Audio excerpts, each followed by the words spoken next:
Mr. Campaign. Question 3, sir.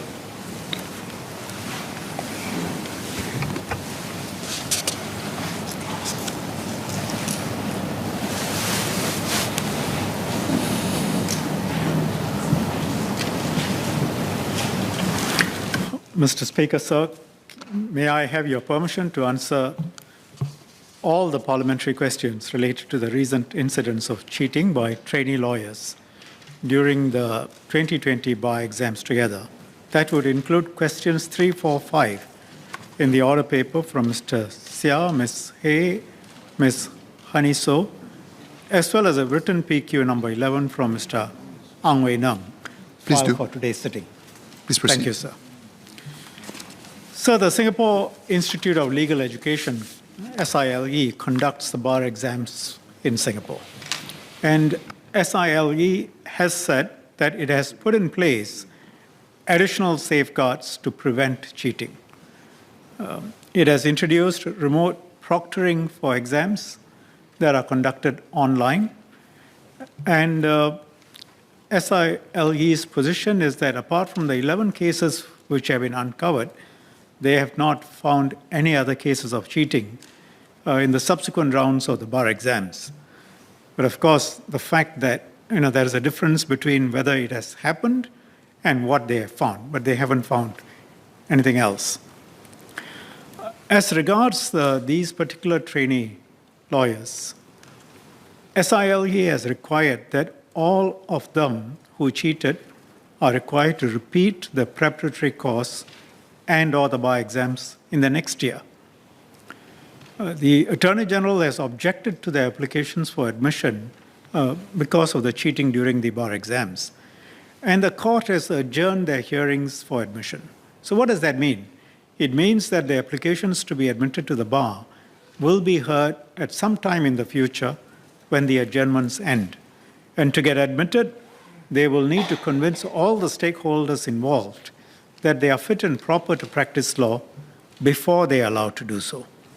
And as with all admission applications, the High Court has the discretion to rule on whether a particular applicant should be admitted or should not be admitted, taking into account the views of the Attorney General, SILE, and the Law Society.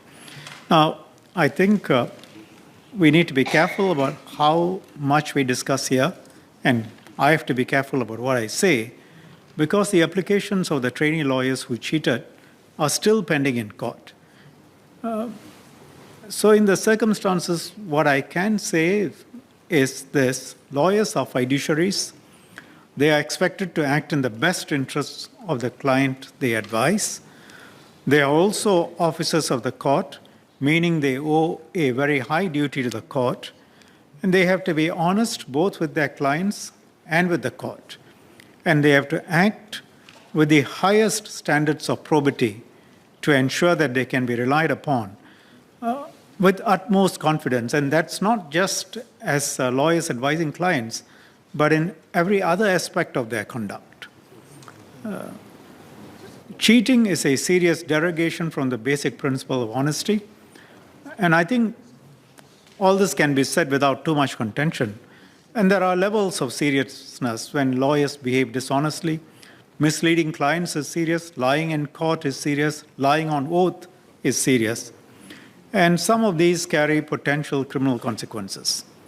There's also other conduct which, if it's unbefitting of a lawyer, whether or not in the context of advising a client, can also be taken up. So these are basic principles. I'm sure members, including the members who have asked the questions, would accept that any such conduct is quite unacceptable. What happens to the particular trainee lawyers' applications, how they will be dealt with, the courts will decide, taking into account the views of the respective institutions which will put forward their views. Thank you, sir.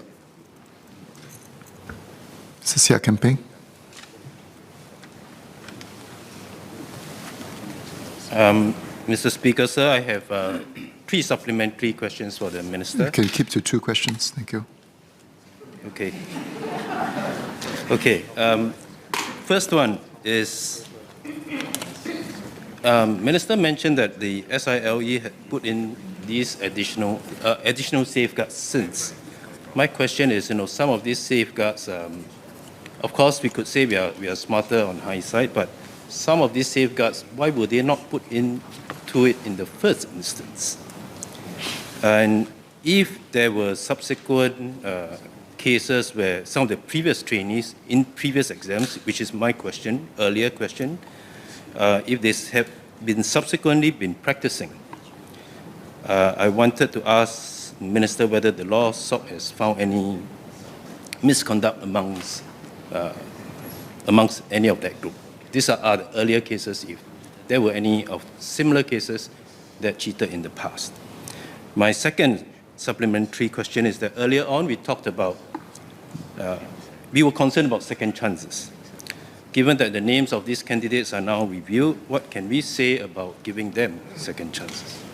Thank you.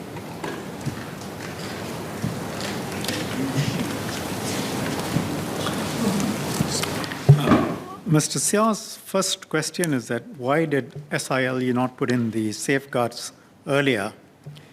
So I cannot speak for SILE.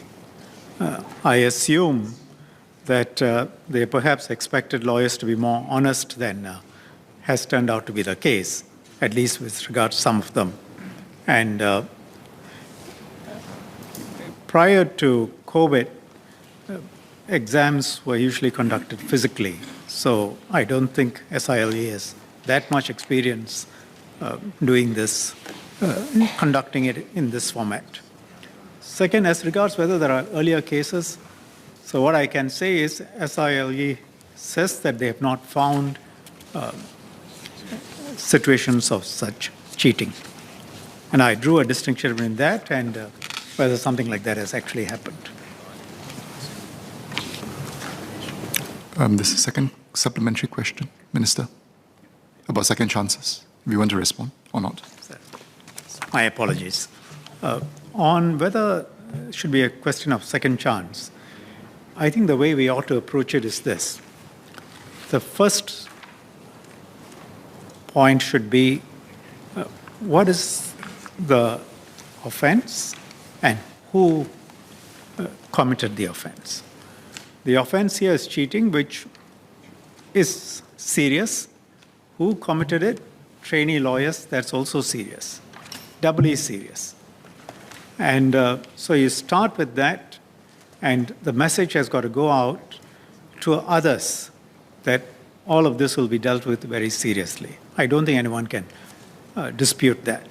Second, at the same time, what is the right penalty? As I said, that's before the court, so we need to be careful, but I think you can say this much. These are young people. Does that mean that you forever prevent them from practicing? I think most people will say that would sound very harsh. So what's the appropriate penalty? Taking into account the seriousness of the offense, but also their age, and should they forever be prevented from being lawyers or being called to the bar? I think most people will think that's probably too harsh. Should they face a significant sanction that brings across the seriousness of the conduct? I think most people will agree with that. Within that framework, how the courts decide, I think we have to wait and see. Ms. Haniso. Thank you, Speaker. This question is actually akin to what Minister has just responded in relations to recommending for a rehabilitative nature or giving this trainee solicitors a second chance. Whether can we also explore recommending for this trainee lawyers to be conditionally called, continue to have close supervisions by their supervising solicitors or a representative from the Law Society, and serve the community by volunteering for cases through the Legal Aid Bureau or the criminal legal aid schemes until they are deemed satisfied by their supervising solicitors.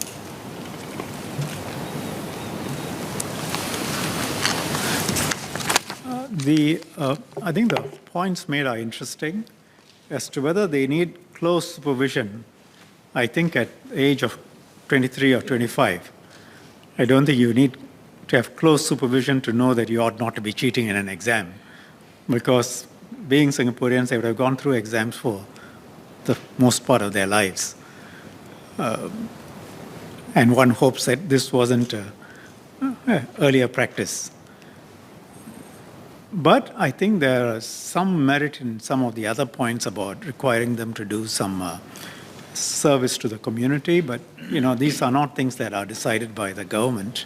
I mean, we can decide as a matter of policy in future under the law, but for these specific cases, these are matters that are between the Attorney General's chambers to make suggestions, the Law Society, and for the courts to decide.